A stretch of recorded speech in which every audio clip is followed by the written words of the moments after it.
আসসালামু আলাইকুম। সংবাদে আপনাদের সবাইকে স্বাগত জানাচ্ছি। আমি ফিরোজ তোহা। শুরুতেই সংবাদ শিরোনাম।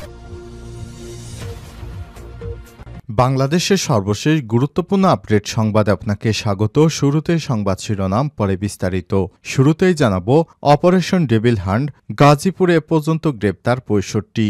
দেশব্যাপী শুরু হওয়া সেনাবাহিনীর অপারেশন ডেভিল হান্টে গাজীপুরে ৬৫ জনকে আটক করা হয়েছে। তাৎক্ষণিকভাবে আটককৃতদের নাম পরিচয় জানা যায়নি। গত রাতভর অভিযান চালিয়ে তাদের আটক করে গাজীপুর জেলা পুলিশ। এরপর জানাবো, যারা দেশকে অস্থিতিশীল করবে তাদেরই গ্রেপ্তার করা হবে বলেন স্বরাষ্ট্র উপদেষ্টা। গাজীপুরের ঘটনায় অনেককেই আইনের আওতায় আনা হয়েছে। যারা দেশকে অস্থিতিশীল করবে অপারেশন ডেভিল হান্টে তাদের গ্রেপ্তার করা হবে বলে জানিয়েছেন স্বরাষ্ট্র উপদেষ্টা লেফটেন্যান্ট জেনারেল মোহাম্মদ জাহাঙ্গীর আলম চৌধুরী। এদিকে কোনো রাজনৈতিক দলের পক্ষে বা বিপক্ষে থাকতে চায় না নির্বাচন কমিশন, বললেন সিসি। প্রধান নির্বাচন commissioner CC AMM Nasir Uddin বলেছেন, কোনো রাজনৈতিক দলের পক্ষে বা বিপক্ষে থাকতে চায় না নির্বাচন কমিশন। আজ দুপুরে নির্বাচন কমিশন বিটের সংগঠক আরএফডির সাংবাদিক Hussain Zakir best reporting award অনুষ্ঠানে তিনি এসব কথা বলেন। জানাবো, সাবেক সিসি বিচারপতি আব্দুর রৌফ মারা গেছেন। সাবেক প্রধান নির্বাচন কমিশনার সিসি বিচারপতি আব্দুর রৌফ ৯২ মারা গেছেন। ইনালিল্লাহি ওয়াইন্না ইলাইহি রাজিউন। রোববার ৯ ফেব্রুয়ারি সকাল ১০টার দিকে ইনসাফ বারাকা কিডনি হাসপাতালে চিকিৎসাধীন অবস্থায় তিনি শেষ নিঃশ্বাস ত্যাগ করেছেন। তার একান্ত সহকারী তাওহিদ হাসান ২ মাস ধরে তিনি অসুস্থ হাসপাতালে চিকিৎসাধীন ছিলেন। বিচারপতি আব্দুর রব তিনি অতিরিক্ত অ্যাটর্নি জেনারেল আরশাদ রৌফের পিতা বলে জানিয়েছেন। এদিকে ৩১ দফা বাস্তবায়ন হলে বাংলাদেশ সুখী, সমৃদ্ধ, শক্তিশালী হবে বললেন বিএনপি নেতা কাকন। রাষ্ট্রকাঠামো সংস্কারের জন্য বিএনপির ভারপ্রাপ্ত চেয়ারম্যান তারেক রহমানের যে ৩১ দফা ঘোষণা করেছেন তা বাস্তবায়ন হলে বাংলাদেশ সুখী, সমৃদ্ধ ও শক্তিশালী দেশ হিসেবে গড়ে উঠবে। আজ বিকেলে কটিয়াদী উপজেলা সদর বাস স্ট্যান্ডে রাষ্ট্রকাঠামো মেরামতে তারেক রহমানের ঘোষিত ৩১ দফা প্রচার অনুষ্ঠানে প্রধান অতিথির বক্তব্যে এই মন্তব্য করেছেন এই বিএনপির নেতা। এবং সর্বশেষ জানাবো, বন্দুকযুদ্ধে ভারতীয় ২ সেনাসহ নিহত ১৪। সাত সকালে বন্দুকযুদ্ধে ভারতীয় ২ সেনাসহ অন্তত ১৪ জন নিহত হয়েছে। ভারতীয় সংবাদ মাধ্যম টাইমস অব ইন্ডিয়া জানিয়েছে, ভারতের ছত্তিশগড়ে বিজাপুর জেলায় ১২ জন মাওবাদী এবং ২ সেনা সদস্য নিহত হয়েছে। এনকাউন্টার চলাকালীন ২ জওয়ান প্রাণ হারানোর পাশাপাশি অপর ২ জন সেনা সদস্য নিহত হয়েছে। তাদের শেষ খবর পাওয়া পর্যন্ত পুলিশ কর্মকর্তা জানিয়েছে, নিরাপত্তা কর্মীদের একটি দল যখন মাওবাদী বিরোধী অভিযান চালাচ্ছিলেন সে সময় ইন্দ্রাবতী জাতীয় উদ্যান এলাকায় একটি জঙ্গলে বন্দুকযুদ্ধ শুরু হয় এবং এ পর্যন্ত ২ জন সেনা সদস্য নিহত হয়েছে। প্রিয় দর্শক, এতক্ষণ শুনছিলেন সংবাদ শিরোনাম, এবারে বিস্তারিত। তবে তার আগে বন্ধুরা অনুরোধ থাকবে সংবাদটিতে একটি লাইক দিন। এই চ্যানেলে আপনি নতুন হয়ে থাকলে আমাদের সংবাদটি দেখতে দেখতে চ্যানেলটি সাবস্ক্রাইব করে রাখুন, যাতে করে বন্ধুরা আমাদের পরবর্তী লেটেস্ট আপডেট সংবাদগুলো সবার আগে আপনার কাছে পৌঁছে যায়। এবারে বিস্তারিত। অপারেশন ডেভিল হান্ট, গাজীপুরে আটক ৬৫।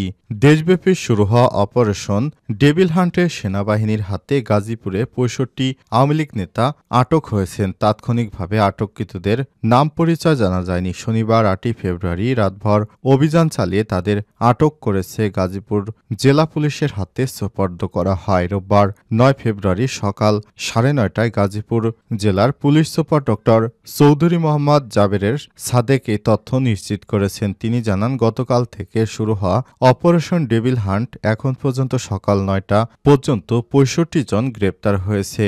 সারা দেশে আওয়ামী লীগের নেতাকর্মীদের উস্কানিতে শিক্ষার্থীদের সঙ্গে আওয়ামী লীগের অনেক জায়গায় সংঘর্ষের ঘটনা ঘটে। এতে গাজীপুরে গতকাল ২৫ শিক্ষার্থীকে ভয়ানকভাবে কুপিয়ে আহত করেছে আওয়ামী লীগের সন্ত্রাসীরা। এদের হাত থেকে বাঁচার জন্য শিক্ষার্থীরা গতকাল একটি বড় ধরনের সমাবেশ করেছে এবং সেখান থেকে আওয়ামী লীগকে আলটিমেটাম দেওয়া হয়েছে। এরপরই অপারেশন ডেভিল হান্ট শুরু করে সেনাবাহিনীর সদস্যরা।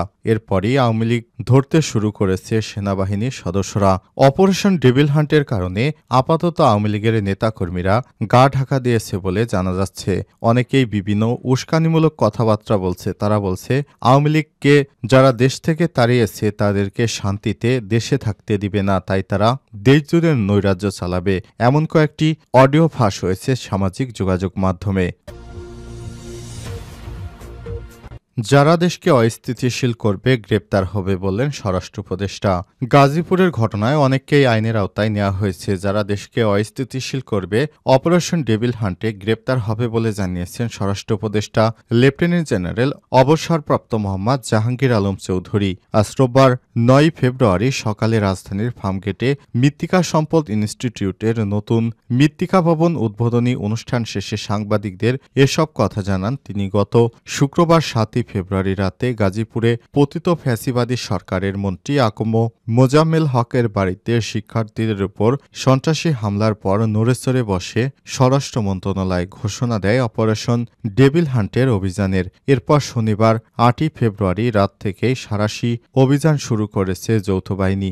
গুরুত্বপূর্ণ মোড়ে টহল জোরদার করা হয়েছে। সেনাবাহিনীর সদস্যরা দেশের বিভিন্ন গুরুত্বপূর্ণ স্থানে তারা কর্মকাণ্ড শুরু করেছে। তারা রেড দিচ্ছে, অবৈধ অস্ত্র ধরার চেষ্টা করছে। সেনাবাহিনী সাধারণ জনগণের জানমাল নিরাপত্তা রক্ষার কাজে নিয়োজিত হয়েছে। সারা রাত অভিযান চালিয়েছে সেনাবাহিনীর সদস্যরা। ছাত্র জনতার উপর হামলার ঘটনায় অপারেশন ডেভিল হান্ট অভিযানে এ পর্যন্ত আমাদের হাতে আসা সর্বশেষ তথ্য অনুযায়ী ৬৫ জনকে গ্রেপ্তারের কথা জানিয়েছে গাজীপুর মহানগর পুলিশ কমিশনার নাজমুল করিম খান। তারা বলছে যারাই দেশকে অস্থিতিশীল করেছে, যাদের সম্পর্কে আমরা তথ্য পেয়েছি তাদেরকেই গ্রেপ্তার করা হচ্ছে।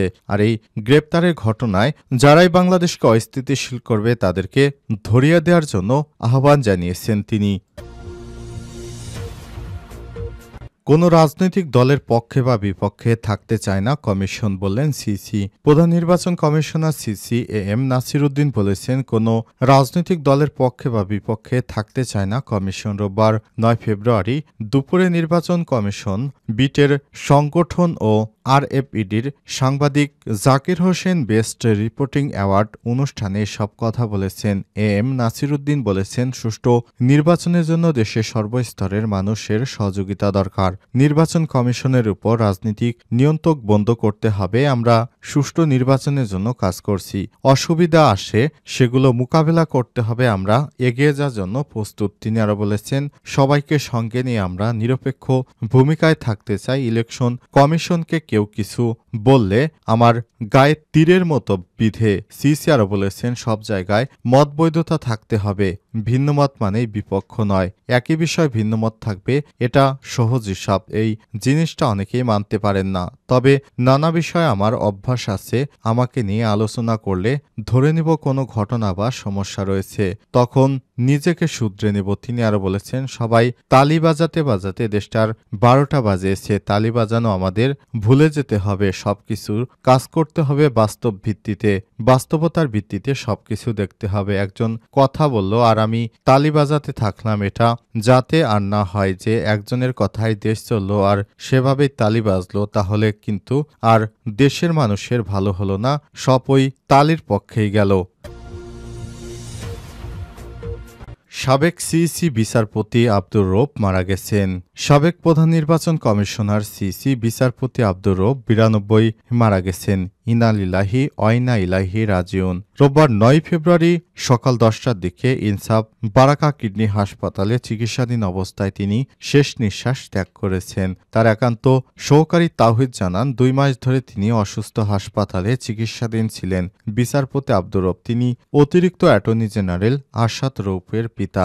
বিচারপতি মোহাম্মদ রৌফ ১৯৯০ সালের ২৫শে ডিসেম্বর থেকে ১৯৯৫ সালের ১৮ এপ্রিল পর্যন্ত প্রধান নির্বাচন নির্বাচন কমিশনার হিসেবে দায়িত্ব পালন করেছেন। তিনি দুর্নীতি বিরোধী জাতীয় সমন্বয় কমিটির চেয়ারম্যানও ছিলেন। পঞ্চম সংসদ নির্বাচনের আগে সেই অন্তর্বর্তীকালীন সরকারের সময় প্রথমবারের মতো ৩ সদস্যের ইসি পায় বাংলাদেশ। বিচারপতি সুলতান হোসেন খান সরে যাওয়ার পরদিনই সিইসি হিসেবে যোগ দেন বিচারপতি মোহাম্মদ আব্দুর রব। নির্বাচন কমিশনার আমিনুর রহমান খান কয়েকদিনের মাথায় পদত্যাগ করলে তার জায়গায় আসেন বিচারপতি সৈয়দ মিসবাহ উদ্দিন হোসেন। তার সঙ্গী হন আগের কমিশনার বিচারপতি নইমুদ্দিন আহমেদ এবং এই কমিশনের অধীনে পঞ্চম সংসদ নির্বাচন হয় ১৯৯১ সালের ২৭ ফেব্রুয়ারি। সেই নির্বাচনে বিএনপি ১৪০ এবং আওয়ামী লীগ ৮৮ আসন পায়। অন্তর্বর্তীকালীন সরকারের ওই সময়ে রোপ কমিশন নির্বাচনী আইনের ব্যাপক সংশোধন আনে। জারি করা হয় নির্বাচন কর্মকর্তা বিশেষ বিধান অধ্যাদেশ। বহুকাঙ্ক্ষিত সেই নির্বাচন করে প্রশংসিত হলে ১৯৯৪ সালে বিএনপির শাসনামলে মাগুরা উপনির্বাচন নিয়ে বিতর্কিত হন সিইসি রৌফ। মেয়াদ শেষ হওয়ার ৮ মাস আগেই সিইসির পদ ছেড়ে বিচারপতি আব্দুর রৌফ ফিরে যান আবার আদালতে।